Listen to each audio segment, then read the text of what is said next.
Hello दोस्तों, आप सभी का स्वागत है आपके मिशन करियर अकेडमी। तो आज हम प्रैक्टिस सेट नंबर 14 के साथ हैं। इसमें वार्षिक अंक करंट अफेयर 2025 को टारगेट में लेते हुए चल रहे हैं, क्योंकि देखिए यूपीएससी का भी एग्जाम चल रहा है। इसमें एक दो प्रश्न हमारे इसमें करंट अफेयर से पूछा है, और देखिए आने वाले यूपी पुलिस के लिए बहुत इंपॉर्टेंट है। ग्रुप डी जो हुआ है 2026 में, उसमें तो सभी भर भर के 2025 का ही पूछा था। ठीक, टेक्नीशियन में भी पूछा जा चुका है। तो ध्यान रखिए, एनटीपीसी जो कोई भी एग्जाम आ रहा है, यूपी पुलिस हमारा आने वाला है, जीडी आने वाला है, तो सभी में इंपॉर्टेंट होगा कि 2025 के करंट अफेयर पूछे जाएंगे। तो यही मकसद है हमारे 2025 के करंट अफेयर का रिवीजन करवाने का, और सभी प्रश्न रूट एरिया बुक से लिए गए। ठीक है, तो चलिए क्वेश्चन की तरफ आगे बढ़ते हैं। क्वेश्चन देखिए दिया है कि हुरून इंडिया का परोपकारी कार्य हेतु दानवीरों की सूची में प्रथम स्थान किसे प्राप्त हुआ है।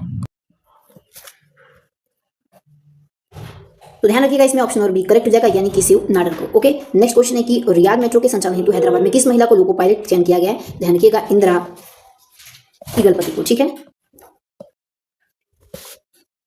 तो देखिए अगला क्वेश्चन है कि आर्थिक सर्वेक्षण 2023-24 के अनुसार भारत में महिला श्रम बल भागीदारी कितनी रही है। तो भारत में 37% महिला श्रम भागीदारी रही। नेक्स्ट है, किस कंपनी को लगातार 9वें वर्ष भारत में महिलाओं के लिए सर्वश्रेष्ठ कंपनी 2024 के लिए एक रूप में मान्यता मिली है। देखिएगा ये किस कंपनी को मिली है। तो डीबीएस बैंक इंडिया को मिली है। अगला 18वां प्रवासी भारतीय दिवस सम्मेलन कहाँ आयोजन किया गया। तो 18वां प्रवासी भारतीय दिवस का सम्मेलन ध्यान रखिएगा ये उड़ीसा के भुवनेश्वर में किया गया। अगला विश्व का पहला हाई एल्टीट्यूड वाला पैरा स्पोर्ट्स सेंटर कहाँ स्थापित किया गया है। ध्यान रखिएगा लेह में। ठीक है, यानी जम्मू कश्मीर के लेह में। अगला भारत सरकार द्वारा वंचित कारीगर समुदायों को अपने उत्पाद बेचने में सहायता देने के लिए किस ब्रांड को लॉन्च किया गया। यानी कि किस ब्रांड को लॉन्च किया गया, तो ट्यूलिप ब्रांड को लॉन्च किया गया। अगला क्वेश्चन है कि विश्व बैंक द्वारा समर्थित केरा परियोजना से संबंधित निम्नलिखित पर विचार करना है। देखिए इसमें कौन सा करेक्ट हो जाएगा। तो इनमें से सभी, यानी कि केरल की परियोजना है केरा। ठीक है, यह 5 वर्षों के लिए लागू है। ठीक है, उद्देश्य रबर इलायची उत्पादक किस्मों को पुनः खेती से शुरू करने में मदद करना है, यानी कि बढ़ावा देना, एक साथ सीधे सीधे कह सकते हैं। ठीक है, नेक्स्ट क्वेश्चन देखते हैं। अगला है बाली यात्रा महोत्सव से संबंधित कथनों पर विचार कीजिए। ठीक है, तो 9वां का करेक्ट आंसर सी हो जाएगा, केवल पहला और तीसरा, यानी कि यह एशिया महाद्वीप में ओपन यह सबसे बड़ा व्यापार मेला है, और तीसरा है कि यह कार्तिक पूर्णिमा के दिन आयोजित होती है। ठीक है, नेक्स्ट है वाई इंडिया मैटर्स पुस्तक किसके द्वारा लिखी गई है। तो देखिए ये एस जयशंकर के द्वारा, ये हमारा करेक्ट आंसर हो जाएगा। नेक्स्ट, रणजी ट्रॉफी के इतिहास में सबसे बड़ी साझेदारी किस टीम के खिलाड़ी ने की है। तो ध्यान रखिएगा 11 हमारा भी हो जाएगा, यानी कि गोवा के द्वारा। नेक्स्ट क्वेश्चन है नेशनल इंस्टीट्यूट रैंकिंग फ्रेमवर्क 2024 में समग्र रूप से किस संस्था को प्रथम स्थान मिला है। ध्यान रखिएगा प्रथम स्थान डी करेक्ट हो जाएगा IISc बेंगलुरु को। नेक्स्ट, अगस्त 2024 में एशियाई पुरुष हॉकी चैंपियनशिप का आयोजन कहाँ किया जाएगा। तो इसका आयोजन राजगीर में किया जाएगा। नेक्स्ट क्वेश्चन है देश का 56वां टाइगर रिजर्व से संबंधित निम्नलिखित कथनों पर विचार कीजिए।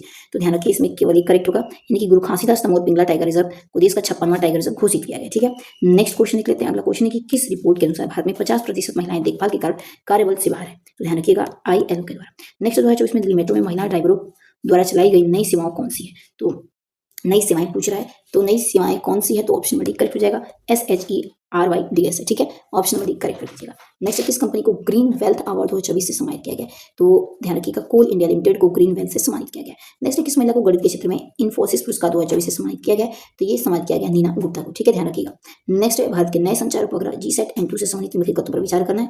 ध्यान रखिए इसमें इनमें से कोई नहीं हुआ। ठीक है, नेक्स्ट क्वेश्चन देखते हैं सर्वोच्च न्यायालय के किस न्यायाधीश को सर्वोच्च न्यायालय विधिक समिति अध्यक्ष मनोनीत किया गया। तो ये मनोनीत किया गया सूर्यकांत जी को। अगला क्वेश्चन है कि विश्व सैन्य चैंपियनशिप 2024 में महिला वर्ग कुश्ती में किसने स्वर्ण पदक जीता है। ध्यान रखिएगा रीता हुड्डा ने। नेक्स्ट है नवंबर 2024 में किस राज्य की सरकार ने इलेक्ट्रॉनिक वाहनों के लिए रोड टैक्स पंजीकरण शुल्क 100% प्रदान किया है। तो ध्यान रखिएगा करेक्ट आंसर इसमें हमारा क्या हो जाएगा। तो ऑप्शन नंबर सी, यानी कि तेलंगाना राज्य के द्वारा 100% छूट प्रदान की गई है। नेक्स्ट है कि राष्ट्रीय शैक्षिक सम्मेलन ज्ञान कुंभ से संबंधित निम्नलिखित कथनों पर, यानी कि ज्ञान कुंभ से संबंधित यहाँ पे कौन सा कथन सही होगा, सीधे सीधे ये पूछ रहा है। तो ध्यान रखिएगा इसमें केवल दोनों ही करेक्ट है, यानी कि सी करेक्ट करेंगे पहला और दूसरा। ये योजना पुदुचेरी में किया गया है ज्ञान कुंभ। ठीक है, यह सम्मेलन शिक्षा संस्कृति उत्थान न्यास द्वारा अखिल भारतीय तकनीकी रिपोर्ट के सहयोग से आयोजित किया गया, ये भी सही है। नेक्स्ट क्वेश्चन है कि 13वां राष्ट्रीय बीज कांग्रेस का उद्घाटन केंद्रीय कृषि और विकास कल्याण मंत्री शिवराज चौहान द्वारा कहाँ किया गया है। तो ध्यान रखिएगा ये वाराणसी में किया गया। नेक्स्ट है शुक्रयान मिशन 1 को कब प्रक्षेपित किया जाएगा। तो शुक्रयान मिशन 1 को इसे 2028 में प्रक्षेपित यानी कि भेजा जाएगा, या फिर उड़ान ये भरेगा। ठीक है, शुक्रयान। नेक्स्ट क्वेश्चन है कि IPL नीलामी में साइन किए जाने वाले सबसे कम उम्र के खिलाड़ी वैभव सूर्यवंशी का संबंध किस राज्य से।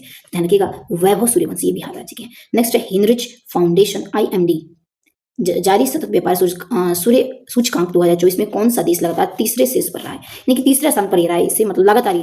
ठीक है, तो देखिए न्यूजीलैंड तीसरे स्थान पर है। नेक्स्ट है अग्री युद्ध 2024 में संयुक्त अभ्यास भारतीय सेना और किस सेना के बीच संपन्न हुआ है। ध्यान रखिएगा सिंगापुर के बीच।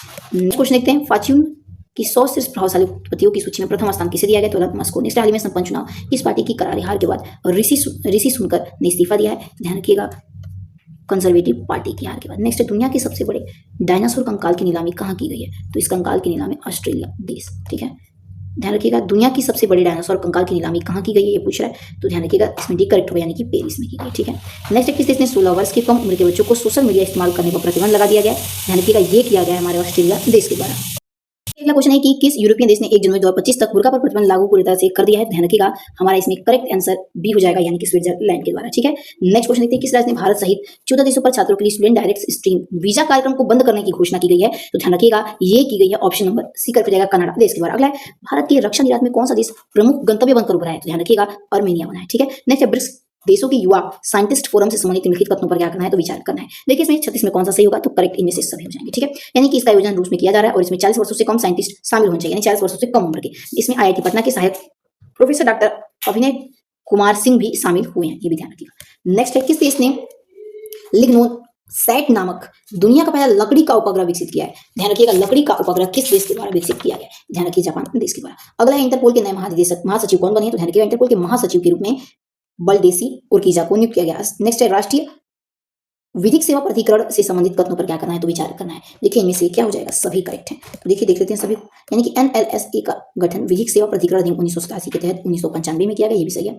नेक्स्ट है, न्यायाधीश सूर्यकांत NALSA का कार्यकारी अध्यक्ष के रूप में नामित किया गया सूर्यकांत को, ये भी सही है। यह समाज के कमजोर वर्ग को मुफ्त कानूनी सेवा प्रदान करता है, ये भी सही है। नेक्स्ट, भारत ने किस वर्ष के लिए ओलंपिक मेजबानी का दावा पेश किया है? ध्यान रखिएगा ओलंपिक की मेजबानी करेगा हमारा देश कब? तो 2036 में। नेक्स्ट क्वेश्चन है कि FIH हॉकी स्टार्टअप अवार्ड 2024 से संबंधित निम्नलिखित कथनों पर क्या करना है? विचार। तो केवल पहला और दूसरा सही है, यानी कि सर्वश्रेष्ठ खिलाड़ी हरमनप्रीत को दिया गया 2024 में और सर्वश्रेष्ठ गोलकीपर PR श्रीजेश जी को।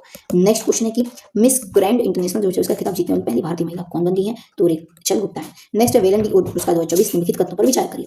देखिए इनमें से कोई नहीं सही होगा। ठीक है, नेक्स्ट, भारत के लिए किस एक दिवसीय क्रिकेट में सबसे अधिक शतक बनाने वाली महिला क्रिकेटर कौन बनी है? तो सबसे अधिक शतक बनाने वाली महिला क्रिकेटर स्मृति मंदाना बन चुकी है। नेक्स्ट क्वेश्चन की तरफ देखिए आगे बढ़ते हैं। अगला क्वेश्चन है कि गोवा में आयोजित 55वें अंतर्राष्ट्रीय फिल्म महोत्सव में सर्वश्रेष्ठ फिल्म का गोल्डन पीकॉक पुरस्कार किस फिल्म को दिया गया है? तो गोल्डन पीकॉक ये टॉक्सिक को दिया गया है। नेक्स्ट, अंडर 8 विश्व कैडेट शतरंज चैंपियनशिप का खिताब किसने जीता है? ध्यान रखिएगा ये जीता गया है द्विज रेड्डी के द्वारा। नेक्स्ट, देश के सर्वश्रेष्ठ पुलिस थानों से संबंधित लिखित कथनों पर विचार करना है। ध्यान रखिएगा इनमें से सभी। ओके, नेक्स्ट तो देख लेते हैं, यह केंद्रीय गृह मंत्रालय द्वारा जारी किया था, एबीसी है। यह प्रथम और द्वितीय स्थान पर क्रमशः राजेंद्र नगर थाना तेलंगाना था, पट्टाचूर वीएस थाना उड़ीसा रहा है इसमें। नेक्स्ट, देश का 7वां सर्वश्रेष्ठ राजीव नगर थाना को चुना गया। ठीक है, 7वां सर्वश्रेष्ठ बना है। नेक्स्ट है कि डेविड कप का खिताब किस देश ने नीदरलैंड को हराकर जीता है? डेविड कप का खिताब किस देश ने सीधे सीधे पूछ रहा है जीता है? तो इटली देश ने। किसे हराकर? तो नीदरलैंड को। नेक्स्ट, भारत के पहले संविधान संग्रहालय का उद्घाटन लोकसभा अध्यक्ष द्वारा कहां किया गया? ध्यान रखिएगा सोनीपत में, जो कि हरियाणा में पड़ता है। नेक्स्ट, दुनिया की सबसे सटीक और टिकाऊ एल्युमिनियम कंपनी 2024 का दर्जा किस कंपनी को दिया गया?